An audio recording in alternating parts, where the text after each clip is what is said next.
मुंबईमध्ये पुन्हा एकदा हिट अँड रनची घटना घडलेली आहे आणि वडाळा परिसरामध्ये महिलेसह 3 वर्षांच्या मुलाला चिरडलेला आहे। मद्यधुंद कार चालकाने घराबाहेर झापलेल्या महिलेसह मुलाला चिरडलेला आहे आणि अपघातामध्ये लहान मुलाचा जागीच मृत्यू झालाय। महिला सुद्धा गंभीर जखमी झाली आहे। पोलिसांकडून कार चालकाला ताब्यात घेण्यात आलेला आहे। गुन्हा दाखल झालाय। अधिकची माहिती कर आमचे प्रतिनिधी रिद्धेश आपल्या सोबत आहेत। रिद्धेश, काय नेमकी घटना घडलेली आहे आणि कुठे घडली ही घटना?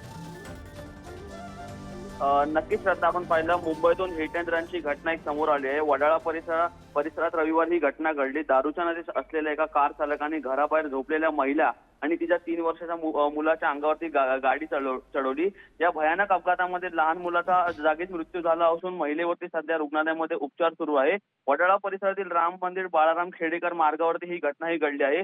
कार चालक अत्यंत वेगाने गाडी चालवत होता आणि तो दारूच्या नशेत होता, त्यामुळे गाडीवरील त्याचा ताबा सुटला आणि हा जो संपूर्ण अपघात आहे तो घडला। या घटनेनंतर जे स्थानिक आजूबाजूच्या परिसरातील लोक होते त्या लोकांनी त्या कार चालकाला पोलिसांना ताब्यात दिले असून या संपूर्ण प्रकरणाचा पोलिसांकडून पुढील तपास आहे जो सुरू आहे। निश्चित रिद्धेश, धन्यवाद दिलेल्या माहितीसाठी। ती महिलेसह 3 वर्षांच्या मुलाला चिरडलेला आहे आणि लहान मुलाचा जागीच मृत्यू झालाय। महिला सुद्धा गंभीर जखमी झालेली आहे। मुंबईमध्ये पुन्हा हिट अँड रनची घटना घडलेली आहे आणि अशा घटना सातत्यानं वाढत्या पाहायला मिळत आहेत। गाडी चालवणारा चालक दारूच्या नशेत होता आणि त्यामुळे गाडीवरील ताबा सुटला आणि त्यामुळे कार चालक अत्यंत वेगाने आला आणि हा अपघात झाल्याची प्राथमिक माहिती आहे।